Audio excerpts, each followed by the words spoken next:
नमस्कार, मैं प्रिया। आज है 12 दिसंबर। चले जानते हैं बिहार की 25 बड़ी खबरों को।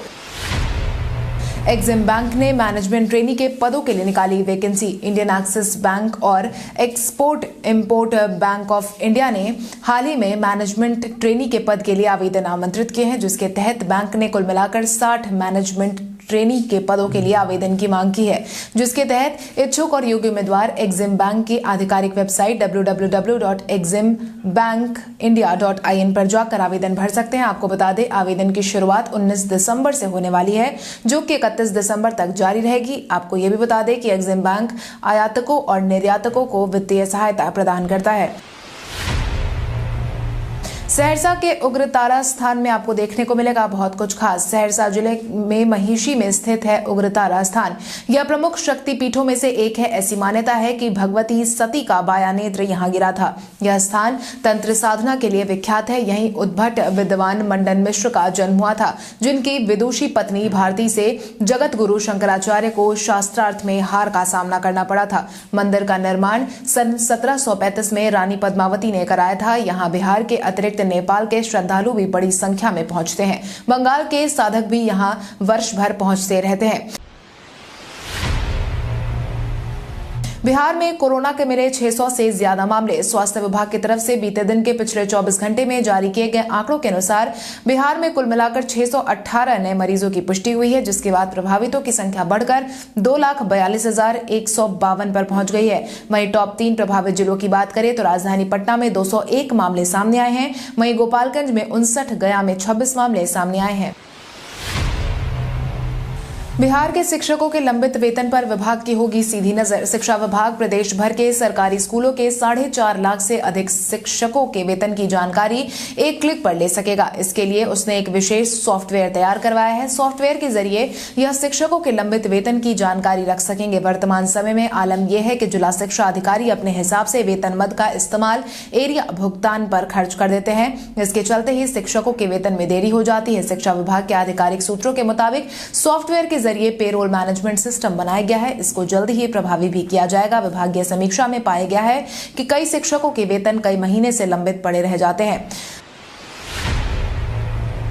जरीब चेन से नहीं बल्कि ईटीएस मशीन के बटन दबाते ही हो जाएगी जमीन की मापी। बिहार में जमीन से जुड़े विवाद बेहद अहम है। मुख्यमंत्री नीतीश कुमार ने हाल ही में कहा था कि ऐसे मामलों के कारण 60% अप्रिय वाकया होते हैं, जिसके बाद सूबे के लिए यह बड़ी समस्या है और हल करने के लिए भी कदम उठाने की जरूरत है। इसी क्रम में नीतीश सरकार ने अंग्रेजों के जमाने से चले आ रहे जमीन मापी के तरीके को बदलने का फैसला लिया है। इसके तहत अब जरीब चेन की जगह इलेक्ट्रॉनिक टोटल स्टेशन यानी ईटीएस से जमीन मापी की प्रक्रिया की जाएगी। राजस्व एवं भूमि सुधार विभाग के अपर मुख्य सचिव विवेक कुमार सिंह के अनुसार राज्य में अमीन अब जरीब के जगह ईटीएस से मापी का काम किया जाएगा।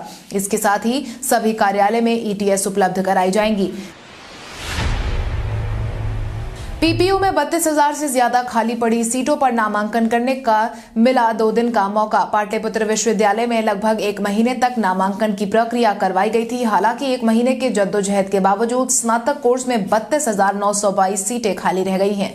इन खाली सीटों को भरने के लिए विश्वविद्यालय की तरफ से 2 दिनों का मौका दिया गया है। पाटलिपुत्र विश्वविद्यालय के अंतर्गत कुल 68 कॉलेज में यह सीटें खाली हैं। इसमें सबसे अधिक पटना रीजन के कॉलेजों में बीएससी ऑनर्स की कुल 24,977 सीटें हैं, जिसमें 13,677 सीटें खाली हैं। नालंदा रीजन में बीएससी ऑनर्स की 878 सीटें, 4,293 सीटें और बीए ऑनर्स की 1,153 सीटें खाली है। इन सभी खाली सीटों के लिए 11 दिसंबर को पोर्टल खोल दिया गया है और विद्यार्थी अपनी सीट बुक कर सकते हैं। सरकारी स्कूलों के फर्जी प्रमाण पत्र और शिक्षक बहाली मामले की पटना हाईकोर्ट में हुई सुनवाई। पटना हाईकोर्ट ने सूबे के सरकारी स्कूलों में कथित रूप से फर्जी डिग्री लेकर शिक्षक बनने वालों पर सुनवाई करते हुए राज्य सरकार से आगामी 9 जनवरी तक जवाब देने का निर्देश जारी किया है।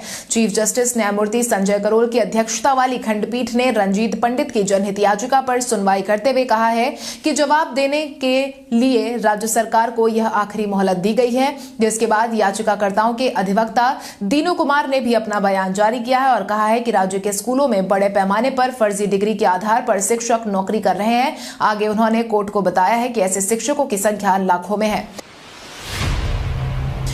पंचायत चुनाव की तैयारी में जुटा राज्य निर्वाचन आयोग। राज्य निर्वाचन आयोग पंचायती चुनाव कार्यक्रम की तैयारी में जुट गया है। त्रिस्तरीय चुनाव के लिए हालांकि अभी मतदाता सूची के प्रारूप का प्रकाशन नहीं किया गया है, जिसके बाद यह माना जा रहा है कि जल्द ही मतदाता सूची के प्रारूप का प्रकाशन के साथ मतदाता सूची के अपग्रेडेशन का कार्यक्रम जारी रहेगा। इसके साथ ही 1 जनवरी 2021 को 18 वर्ष की आयु पूरा करने वाले युवाओं को मतदाता बनने का मौका मिलेगा। नई मतदाता सूची में करीब 7 लाख नए मतदाताओं के जुड़ने की संभावना है। नई मतदाता सूची में 85% ग्रामीण मतदाता होंगे। साथ ही वैसे मतदाता भी सूची में नाम शामिल करा सकते हैं जो दूसरे प्रदेशों से घर लौटे हैं। आज बिहारी पहचान में हम बात करेंगे अभिमन्यु सिंह की। अभिमन्यु सिंह हिंदी फिल्मों के साथ तेलुगु फिल्मों में भी नजर आते हैं। इनका जन्म पटना बिहार में हुआ है। उन्होंने अपने हिंदी सिनेमा करियर की शुरुआत साल 2001 में अमिताभ बच्चन की फिल्म अक्स से की थी। उन्हें हिंदी सिनेमा में पहचान अनुराग कश्यप की फिल्म गुलाल के रंसा सिंह के किरदार से मिली थी। हालांकि फिल्म दर्शकों द्वारा नकार दी गई थी, लेकिन आलोचकों ने फिल्म को बेहद सराहा था। 13 से 16 दिसंबर के बीच बिहार के कई जिलों में हो सकती है बारिश। बिहार वर्तमान समय में पश्चिमी विक्षोभ की चपेट में है, जिसके बाद यह उम्मीद जताई जा रही है कि 13 से 16 दिसंबर के बीच प्रदेश में बारिश हो सकती है। इसके साथ ही इस दौरान पूरे प्रदेश में भारी कोहरा भी देखने को मिलने वाला है। इसके कारण दिन का तापमान सामान्य से लगातार कम रहने की उम्मीद जताई गई है। मौसम विज्ञानियों की माने तो कोहरा से रबी फसल के लिए वरदान साबित हो रहा है, मगर कोहरे के कारण ही किसान परेशान भी नजर आ रहे हैं। जानकारों की माने तो कोहरा अगर लंबे समय तक यूं ही देखने को मिला तो यह फसलों पर नकारात्मक असर भी डाल सकता है। आईएमडी पटना की माने तो बीते दिन पूर्वोत्तर बिहार में कुछ स्थानों पर बारिश देखने को मिली है। वहीं रात के तापमान में भी इजाफा होने के आसार है। अप्रिय वाक्यों को रोकने के लिए बिहार पुलिस मुख्यालय ने बनाया बड़ा एक्शन प्लान। बिहार में अब अप्रिय वाक्यों पर नियंत्रण लाने के लिए पुलिस मुख्यालय ने बड़ा एक्शन प्लान तैयार किया है, जिसके तहत मुख्यमंत्री नीतीश कुमार के निर्देश के बाद पुलिस मुख्यालय में पूरा दिन बैठकों का दौर जारी रहा। डीजीपी एसके सिंघल के निर्देशन में सभी जिलों के डीएसपी, एसपी, एसएसपी से लेकर डीआईजी और आईजी स्तर के अधिकारियों को सीएम के निर्देश से अवगत कराया गया। पुलिस मुख्यालय के एडीजी जितेंद्र कुमार की माने तो मुख्य रूप से पहले रात्रि गश्ती को लेकर सभी को दिशा निर्देश दिए गए हैं। रात्रि गश्ती के लिए अब डीआईजी से लेकर आईजी स्तर के अधिकारी सड़कों पर निकलेंगे। बड़े अधिकारियों के अलावा पहले से गश्ती के लिए निकलने वाले छोटे स्तर के पुलिस पदाधिकारी और पुलिस वाहनों की भी मॉनिटरिंग की जाएगी।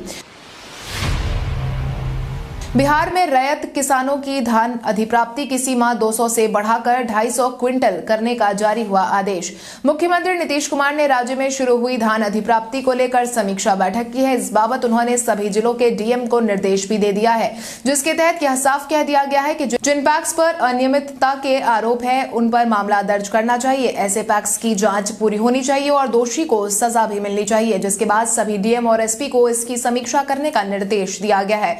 उन्होंने कहा कि जिन पैक्स ने बकाया राशि का भुगतान कर दिया है उन्हें अधिप्राप्ति की इजाजत मिलनी चाहिए। उन्होंने कहा कि जिन पैक्स पर अनियमितता के आरोप थे वहां फिर से चुनाव करवाए गए हैं और वे आरोपित पैक्स अध्यक्ष चुनाव नहीं जीते हैं तो वहां निर्वाचित नए पैक्स अध्यक्ष को कार्य करने की इजाजत मिलनी चाहिए। बिहार में नीतीश कुमार की सरकार खेतों तक पहुंचाएगी ट्रीटमेंट प्लांट का वेस्टेज पानी। राज्य के गुणवत्ता प्रभावित क्षेत्र में शुद्ध पेयजल की व्यवस्था सुनिश्चित करने के लिए मुख्यमंत्री हर घर नल का जल योजना के तहत टैब से घरों में शुद्ध जल पहुंचाने का काम कर रही है, ताकि लोग पानी से होने वाली बीमारियों से खुद को बचा सके। इसके साथ ही आर्सेनिक, फ्लोराइड और आयरन के निष्कासन के लिए भी अलग अलग ट्रीटमेंट प्लांट यूनिट लगाया गया है। इसमें आम लोगों को शुद्ध पानी और वेस्टेज पानी से खेतों को फायदा हो सके। ट्रीटमेंट यूनिट के बैक वॉशिंग के माध्यम से बेकार पानी के निपटारे के लिए भी मानक तैयार किया गया है, ताकि योजना से शुद्ध एवं स्वच्छ पानी लोगों तक पहुंचे और बेकार पानी खेतों तक पहुंचाया जा सके। बिहार में छात्रों को मनमानी फीस से मिलेगी राहत। अब विश्वविद्यालय विद्यार्थियों से मोटी फीस के लिए अपनी मर्जी से वोकेशनल कोर्स नहीं तय कर पाएंगे और न ही सीटों का निर्धारण भी खुद से कर पाएंगे। इसके लिए पहले उच्च शिक्षा निदेशालय को प्रस्ताव भेजना होगा और मान्यता मिलने के बाद ही कोई काम हो सकेगा। अभी तक यूनिवर्सिटी खुद ही अपने निकायों से कोर्स और सीट तय कर लागू करने का काम करती थी और बाद में सरकार को सूचित किया जाता है। वोकेशनल के साथ साथ स्नातक और पीजी में भी बिना सरकार की अनुमति के सीट में वृद्धि नहीं हो सकेगी। पहले इसमें भी यूनिवर्सिटी खुद से तय कर देती थी। विश्वविद्यालयों की ऐसी मनमानी पर उच्च शिक्षा निदेशालय ने कड़ा रुख अपनाया है, क्योंकि आयोजित बैठक में निदेशालय के अधिकारियों द्वारा मनमानी करने की बात सामने आई थी। केंद्र सरकार ने बिहार का पूरा इथेनॉल खरीदने की कही बात। केंद्र सरकार ने बिहार से गन्ना, मक्का, चावल से भी इथेनॉल उत्पादन की मंजूरी दे दी है। इसकी जानकारी केंद्रीय सूक्ष्म, लघु एवं मध्यम उद्योग मंत्री नितिन गडकरी ने MSME का जिक्र करते हुए दिया है। उन्होंने आगे कहा है कि समूचे देश में चावल का भरपूर स्टॉक है। हम पूरी दुनिया को चावल खिलाने में सक्षम है, इसलिए जरूरत है कि चावल से इथेनॉल का भी उत्पादन करवाया जा सके। नितिन गडकरी की माने तो देश में 2 लाख करोड़ का व्यवसाय इथेनॉल से हो सकता है। बिहार में 100 नई फैक्ट्रियां लगाने का निर्देश दिया गया है। केंद्र सरकार अनुदान देगी, साथ ही डीजल, पेट्रोल में इथेनॉल की खपत भी होगी, तो हमें बाहर से कम तेल आयात करना होगा। रोजगार के अवसर सृजित होंगे, इसके लिए सरकार लोन देने के लिए भी तैयार है। लालू यादव को लगा बड़ा झटका। लालू यादव की जमानत याचिका पर बीते दिन बड़ा फैसला लिया गया है, जिसके बाद झारखंड हाईकोर्ट ने जमानत याचिका पर सुनवाई 6 हफ्तों के लिए टाल दी है, जिसके बाद उनकी जमानत याचिका पर 6 सप्ताह के बाद सुनवाई होगी। लालू प्रसाद यादव की तरफ से सजा की अवधि वाली सर्टिफाइड कॉपी जमा करने के लिए समय की मांग की गई है, जिसके बाद कोर्ट ने 6 हफ्तों का समय दे दिया है। हालांकि बीते दिन चारा घोटाला मामले में लालू यादव को जमानत मिलने वाली थी, जिस पर सबकी निगाहें टिकी हुई थी कि शायद लालू यादव को जमानत मिल जाएगी या नहीं। पिछली बार सुनवाई वीडियो कॉन्फ्रेंसिंग के जरिए करवाई गई थी, वहीं बीते दिन हुई सुनवाई भी वीडियो कॉन्फ्रेंसिंग के माध्यम से ही करवाई गई है। राज्यसभा सदस्य के रूप में आज सुशील मोदी लेंगे शपथ। भाजपा के नवनिर्वाचित राज्यसभा सांसद सुशील कुमार मोदी ने बीते दिन ही विधान परिषद की सदस्यता से इस्तीफा दे दिया था। हालांकि उनका कार्यकाल 2024 तक बचा हुआ था। इस्तीफा देने के साथ ही उन्होंने कहा कि राज्यसभा के लिए निर्वाचित होने के कारण वो विधान परिषद की अपनी सदस्यता से इस्तीफा दे रहे हैं। वहीं आज बिहार के पूर्व उप मुख्यमंत्री सुशील मोदी राज्यसभा के सदस्य के रूप में शपथ लेने वाले हैं। शाम 4 बजे संसद भवन के ग्राउंड फ्लोर स्थित राज्यसभा चैम्बर में वो शपथ ग्रहण करने वाले हैं। उन्हें भारत के उपराष्ट्रपति सह राज्यसभा के सभापति वेंकैया नायडू शपथ दिलवाने वाले हैं। शपथ ग्रहण के लिए सुशील मोदी बीते दिन ही राजधानी दिल्ली के लिए रवाना हो गए थे। मुख्यमंत्री नीतीश कुमार पर बरसे जगदानंद सिंह। कृषि कानून को लेकर राजधानी दिल्ली में किसानों के आंदोलन लगातार जारी है। केंद्र सरकार और किसानों के संगठन के बीच बातचीत भी चल रही है। दूसरी तरफ बिहार में भी विपक्ष ने किसानों की स्थिति पर सरकार को निशाने पर लिया है, जिसके तहत राजद नेता जगदानंद सिंह ने सरकार से सवाल पूछते हुए कहा है कि आखिर क्यों बिहार के किसानों की स्थिति दयनीय है, क्यों नहीं सरकार पैक्स के साथ साथ SFC और FCI को धान खरीदने की इजाजत देती है। उन्होंने कहा कि बिहार में जितनी मात्रा में धान की उपज होती है, उसको सिर्फ पैक्स के जरिए खरीद पाना कतई संभव नहीं है। पैक्स के जरिए धान खरीद में भी सरकार ने इतना पेंच लगा रखा है कि किसान उसमें उलझ कर रह जाते हैं। रेलवे रिजर्वेशन फॉर्म में मोबाइल नंबर दर्ज करना हुआ अनिवार्य। ट्रेन में यात्रा करने वाले यात्रियों के लिए अहम सूचना। यात्रियों को अब रिजर्वेशन करवाने के समय फॉर्म में मोबाइल नंबर दर्ज करना अनिवार्य कर दिया गया है। यह प्रावधान इसलिए किया गया है ताकि ट्रेन के बदलाव, रद्द होने आदि की सूचना सही समय पर आसानी से मिल सके। साथ ही ट्रेनों की नई संशोधित समय सारणी के संबंध में रेलवे हेल्पलाइन नंबर 139 पर या भारतीय रेलवे की वेबसाइट और NTES मोबाइल ऐप द्वारा अपडेट जानकारी प्राप्त की जा सकती है। भारत के इतिहास में आज की तारीख कई कारणों से है दर्ज। भारत के इतिहास में आज की तारीख कई कारणों से दर्ज है। 1911 में भारत की राजधानी कलकत्ता की जगह दिल्ली को बनाया गया था। 1964 में आज ही के दिन प्रसिद्ध हिंदी कवि एवं साहित्यकार मैथिली शरण गुप्ता ने दुनिया को अलविदा कह दिया था। 1971 में भारतीय संसद द्वारा पूर्व राजाओं को प्रदान की जाने वाली सभी सुविधाओं और जेब खर्चों को रद्द कर दिया गया था। 1981 में भारत के मशहूर ऑलराउंडर युवराज सिंह का जन्म हुआ था। मशहूर कोरियोग्राफर रेमो डिसूजा को आया दिल का दौरा। मशहूर डांसर और कोरियोग्राफर रेमो डिसूजा को बीते दिन दिल का दौरा पड़ा, जिसके बाद उन्हें तुरंत ही कोकिलाबेन अस्पताल में भर्ती करवाया गया, जहां उनकी पत्नी उनके साथ मौजूद थी। हालांकि इलाज के दौरान तुरंत ही उनका एंजियोप्लास्टी भी करवाया गया। हालांकि डॉक्टरों की माने तो उनकी हालत स्थिर बताई गई है। आपको बता दें, रेमो डिसूजा ने अब तक कई फिल्मों का निर्देशन किया है, साथ ही कई रियलिटी शोज को भी उन्होंने होस्ट किया है। मैथ्यू हेडन ने विराट कोहली की जगह इस खिलाड़ी को माना दशक का सबसे बेहतरीन प्लेयर। मैथ्यू हेडन ने हाल ही में दशक के सबसे बेहतरीन खिलाड़ी का नाम दिया है, जिसके तहत उन्होंने विराट कोहली के नाम को इस सूची में अलग रखते हुए महेंद्र सिंह धोनी को भारत के लिए इस दशक का सबसे बेहतरीन भारतीय खिलाड़ी माना है। उन्होंने अपना बयान जारी करते हुए कहा है कि यह काफी महत्वपूर्ण है कि धोनी की कप्तानी में भारत ने विश्व कप और चैंपियन ट्रॉफी जीती है। मेरे लिए विश्व कप जीतना बड़ी उपलब्धि है। उन्होंने कहा कि हम लोगों ने बहुत वनडे मैच खेले हैं, लेकिन जब विश्व कप की बात आती है तब वो न सिर्फ एक बेहतरीन लीडर होते हैं, बल्कि एक शांत और मजबूत मिडिल ऑर्डर बैट्समैन भी। भारत में गूगल टास्क मेट ऐप की टेस्टिंग हुई शुरू। भारत में गूगल एक नए ऐप की टेस्टिंग कर रहा है जिसका नाम गूगल टास्क मेट है। इसके जरिए यूजर स्मार्टफोन में साधारण टास्क पूरा करके पैसा कमा सकते हैं। इतना ही नहीं, गूगल टास्क मेट में दुनिया भर के बिजनेस अपने अलग अलग टास्क पोस्ट कर पाने में सक्षम होंगे। इसमें यूजर को रेस्टोरेंट की फोटो क्लिक करने से लेकर सर्वे के सवालों का जवाब देने या इंग्लिश से अन्य भाषाओं में ट्रांसलेट करने जैसे काम करने का विकल्प भी मिलेगा। फिलहाल यह ऐप बीटा वर्जन में है और चुनिंदा टेस्टर्स ही इसे इस्तेमाल कर सकते हैं, मगर जल्द ही ये सभी यूजर के लिए रोल कर दिया जाएगा। अब आइए जानते हैं सराफा बाजार और पेट्रोल डीजल के क्या थे भाव। अगर हम सराफा बाजार की बात करें तो सोने का भाव 11 दिसंबर को 22 कैरेट के लिए प्रति 10 ग्राम 48,050 रुपए था। वहीं 24 कैरेट के लिए प्रति 10 ग्राम 49,050 रुपए था। वहीं अगर हम चांदी की बात करें तो चांदी का भाव प्रति किलो 63,410 रुपए था। इसके अलावा राजधानी पटना में पेट्रोल की कीमत 86.42 रुपए प्रति लीटर थी। वहीं डीजल 76.19 रुपए प्रति लीटर था। विधानसभा की समितियों के गठन का फिर उठा मामला। राजद नेता एवं बिहार विधानसभा में नेता प्रतिपक्ष तेजस्वी यादव ने विधानसभा की समितियों के गठन का मामला एक बार फिर से उठाया है। राजद नेता ने इस बाबत पूर्व स्थापित संसदीय परंपरा के आलोक में विधानसभा अध्यक्ष को औपचारिक पत्र भी जारी किया है। जारी किए गए पत्र में उन्होंने कहा है कि राजद को दी जाने वाली उन समितियों के नाम बताए जाए जिनका सभापतित्व राजद को करना है, ताकि पार्टी की तरफ से सभापतित्व के लिए विधानसभा सदस्यों के नाम आपके समक्ष भेजे जा सके। जानकारों की माने तो विधानसभा में स्थापित परंपरा है कि पार्टियों को सचिवालय की तरफ से संसदीय समितियों का नाम भेज दिए जाते हैं।